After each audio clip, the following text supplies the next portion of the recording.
Good morning, everyone. This story of the prodigal son is, by almost everyone's account, one of the most beautiful stories in the Bible. Most likely because, of course, God the Father just comes and welcomes the Son, and one feels so loved and just received unconditionally. I'm sure it brings up that human emotion in us, really, of constantly wanting to be loved unconditionally like that. But it's just such a very beautiful story. Swami didn't tell the whole story in this reading today.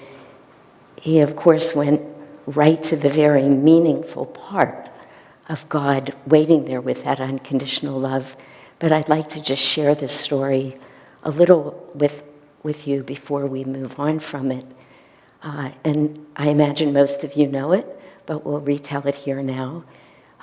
There is a farmer who has two sons, and the younger son approaches the farmer, his father, at some point, and says to him, "I'd like you to divide your wealth now. I want to take what is mine," he says to his father, "and do with it as I will." So the farmer does as his son requests. He divides his wealth in half, and he gives the younger son his due, at which point the son leaves the farm and goes off. And the words in the Bible are very interesting. Some of them Swamiji quotes here, some of them he doesn't. But he says he goes into a foreign land and he squanders his wealth on what is called in the Bible, in certain interpretations of the Bible, riotous living. And Swamiji refers to it at some point as loose living. He uses both terms. A little challenging for us yogis to imagine it has anything to do with us, because probably there's not many people here who would think they would go out and do something called riotous living. But the story is, of course, about each of us, and I'll come back to that in a minute. And then a famine takes over, or comes upon the land. And he loses everything that he had. He squandered all of his wealth already, so he has nothing now. So in the midst of this famine, he goes to another farmer and asks for a job. And he's given a job of feeding the pigs, of feeding the swine. But he has nothing to eat for himself, nothing for himself. He finds himself longing to even eat what he's feeding the pigs, even that. But it says in the Bible, but that was not offered to him. When it dawns on him that the people who work for his father, the people who are in his father's land, have plenty of bread and plenty to eat, and it dawns on him that he should go back and ask his father for a job. At least then he wouldn't be hungry. And it's with that attitude that he goes home, and we hear, he says, "I've sinned before you and before heaven. I'm undeserving of anything, but will you just give me a job?" And of course, the importance, or one important aspect of the story, is that his father, who of course represents the divine here, sees none of that. It's not as if he has to acknowledge what his son has done, acknowledge the sin, acknowledge his son's riotous or loose living. Not like that. He doesn't even see it. Before his son even gets close to him, as his son is running his scenario through in his mind, saying to himself, "I'm going to just go to my father and I'm going to say, look, I've sinned before you in heaven. I don't deserve anything. I know that. But could I just have a job? Could I feed your pigs?" He wants to say to his father. But the father doesn't see that. The father sees, here is my son. He sees him as being absolutely perfect, as he always was. He doesn't see him as having made any mistakes, anything that he needs to apologize for, make up for. He doesn't hold him in that light. He never saw him like that. He always only saw him as being perfect, which is, of course, how God sees us. And Swamiji says, we as humans notice these qualities in ourselves and others. That is not what is true for the divine. But it's hard for us to know that as we think about it, as we analyze it, as we process it through our mind. The allegory in the story is compelling. First he says, the son goes off to a foreign land. And what does he mean by that? He means this is very much like our story of the little bird, our festival that we tell every Sunday. Many of you know that story. Others of you who may not will get to hear it today. But it's exactly the story in the festival. The son goes off to a foreign land, which means he leaves his place as being one with God, his home in the divine, his connection to the divine, and goes into the world of ego and materialism. And he's going to decide to live there. He's drawn out there. He's lured out there through his senses. And then the famine comes. And what is that famine? That place of extraordinary hunger in all of us, because we're out there no matter how much we're trying in this life to satisfy our needs, to find fulfillment. Where God does not exist, we won't find it. We are living in a veritable famine. And then it talks about having him feed the swine, feed the pigs, which means he's taking care of all of those ego needs, all of his desires, one by one by one. And of course, we know they're endless. But that's what he's doing. That's basically what these swine represent, are all of our ego-centered needs, all of the delusion, all of our desires, all of our likes and dislikes. And then he talks about returning home. And returning home means remembering, really. It means coming back to that place of oneness with God. So right in this one little parable, we have our entire journey of being lured away from the divine, of being sent out, of trying to satisfy ourselves, trying to make ourselves be happy, feel fulfilled in a virtually impossible situation, because we're looking everywhere but where there is divine love for us. And the riotous living, the loose living, really is about that constant need to satisfy it. Again, it doesn't sound like much to us yogis, but I had a really profound experience over the past few days. I went to Colorado to visit my brother and his family. And my brother lives about 30 miles west of Aspen. I don't know how many of you have been to Aspen, but Aspen is a perfect manifestation of everything worldly, material, ego-centered. And when I say perfect, I mean an exquisite manifestation of it. It sits in this perfect little valley that's surrounded by these 14,000 feet peaks in the Rockies. We had driven up. I'd landed in Denver, rented a car, and driven up, and there was a big snowstorm that day. So all of the mountains were covered with snow. But the next 3 days, when I was actually visiting, the temperatures were in the high 30s, mid 40s.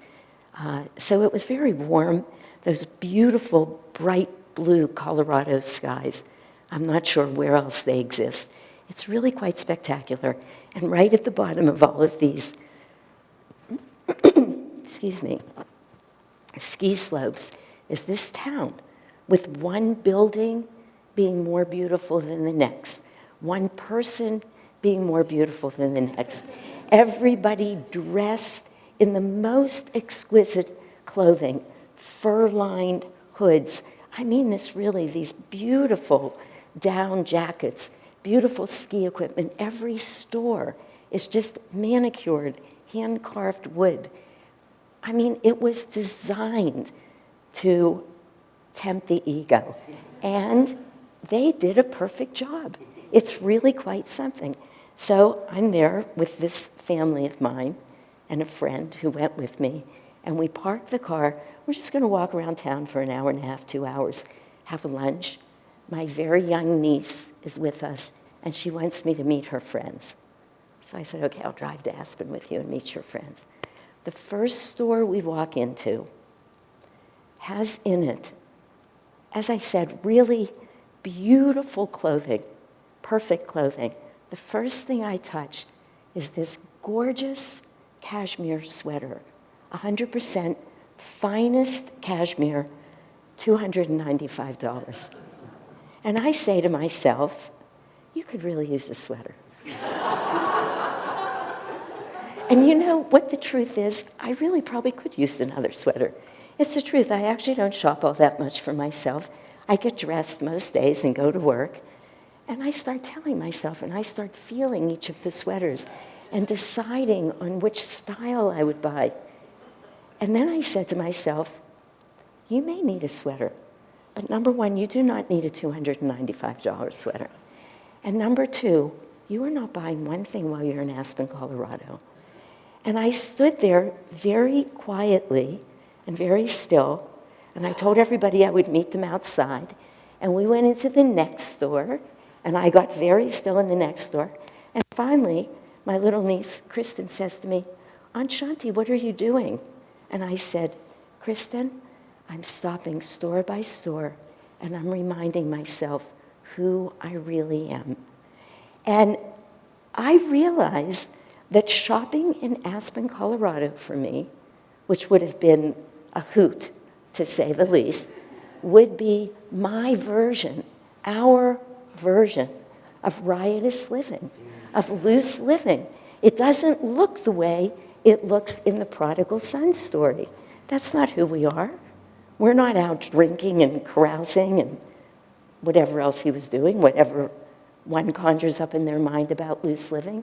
No, we go into the most sophisticated town in the world and we buy cashmere sweaters and everything else we can have. But here's the thing that's important about all of this. We do these things and we decide and we tell ourselves we've sinned in front of God. We've made a mistake. We're not worth anything. We're not worthy of even food to eat. Let's just keep feeding our pigs. I remember many years ago, and some of you have heard me tell this story, I separated from my husband, who I had been with for a lot of years. We had a beautiful relationship. The separation continues to be a bit of a wonder to me. People always say why, and to this day I just say, I don't know, and I don't. But nonetheless, I left. I felt horrible about it. And I sat in front of my altar every morning and every night for 2 years. 2 years. What is 365 times 2? Morning and night. And I swore to God, I promised him that I would not let myself be happy again until Barry was happy. Every day, twice a day, until one day I heard a voice. I didn't analyze this. I didn't figure it out. God came to me. I know that for sure. And he said to me, Shanti, you think this is what I want from you? And it came to me, this is not what God wants. Of course it's not what God wants. But it is what we do. We decide that we've made a mistake, that we're awful, that we're not worthy. This is no surprise to God that we go out and do these things. We are simply living out our karma. At one point, I remember Ananda saying during a talk, you think God is surprised by our delusions? He created delusion. He's not surprised that we're living it. All he wants is for us to remember to turn around and come back. I love this story in Autobiography of a Yogi. Master gives it 2 chapters. It's beautiful. The first is the chapter on the sleepless saint, and then an experience of cosmic consciousness, because it's Master's version of exactly this story. Here's this soul who came in as an avatar who's with his guru, and he comes to him one day and he says to Sri Yukteswar, will you please give me your blessings? I want to go into the Himalayas. I want to have an experience of cosmic consciousness. And I'm sure that if I go there and I stay completely silent, I'll be able to find that.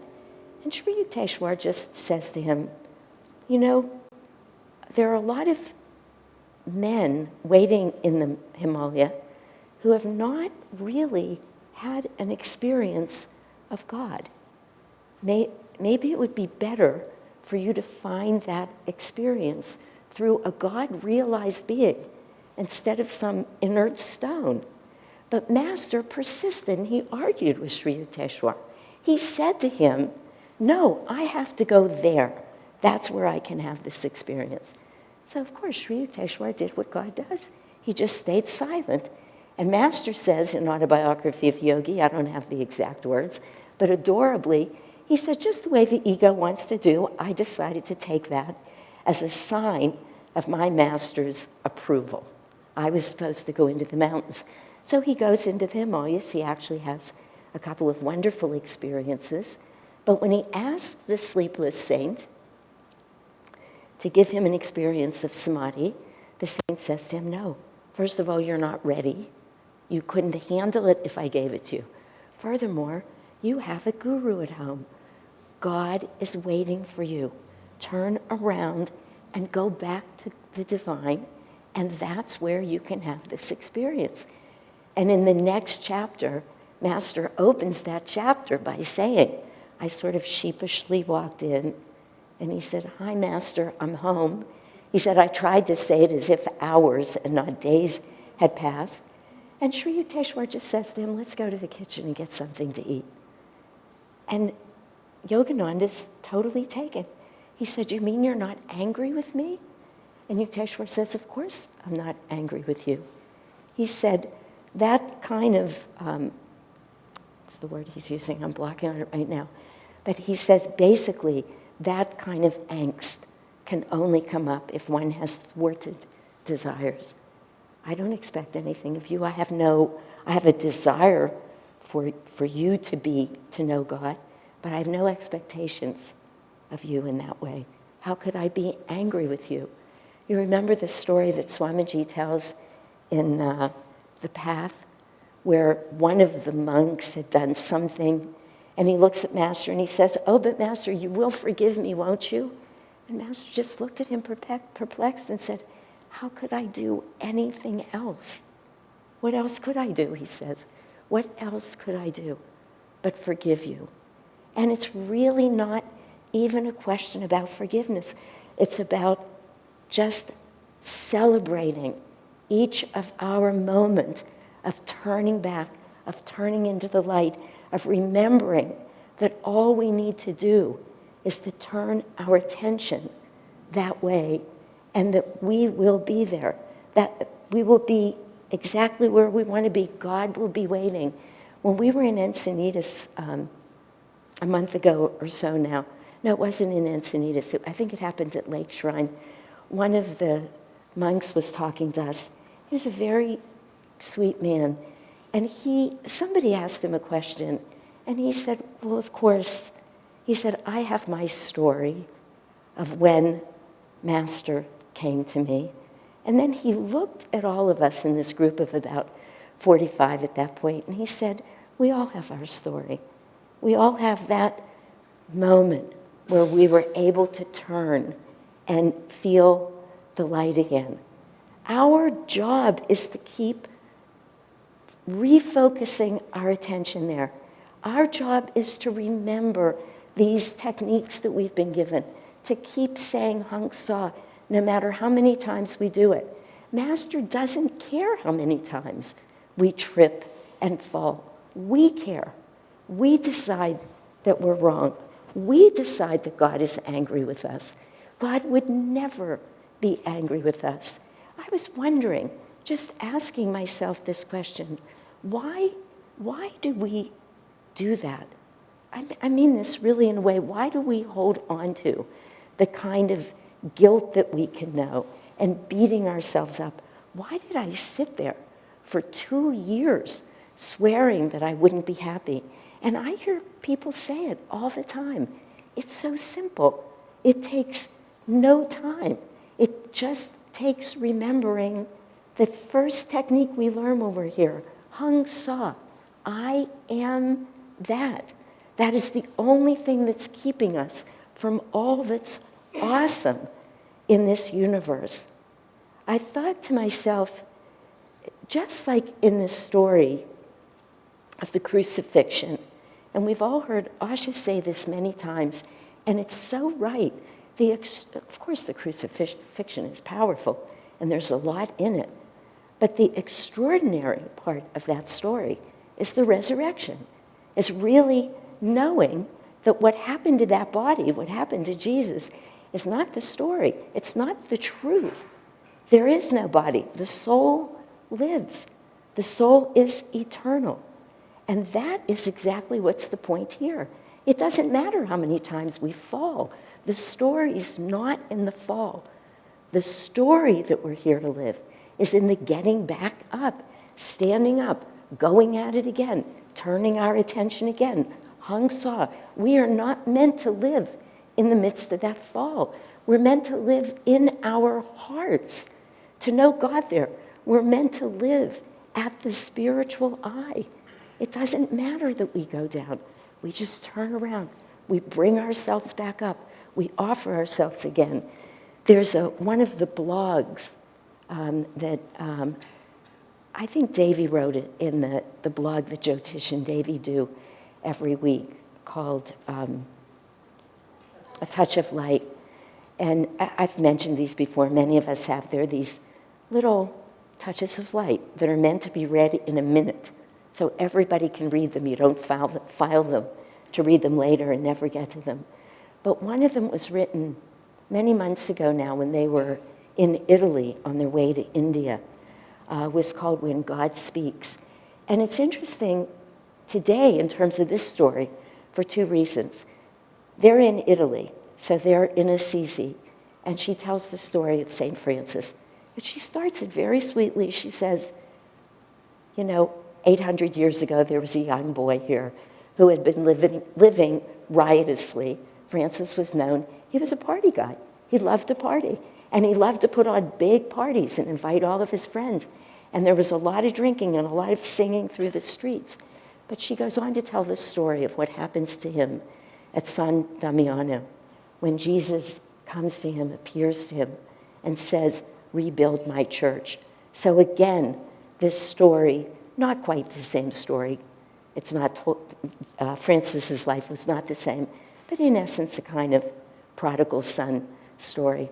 But she goes on to tell the story that a woman living in Italy had just told them that 15 years before the now, when she was in Italy with Jyotish and Devi, she was living in a small town in southern Italy.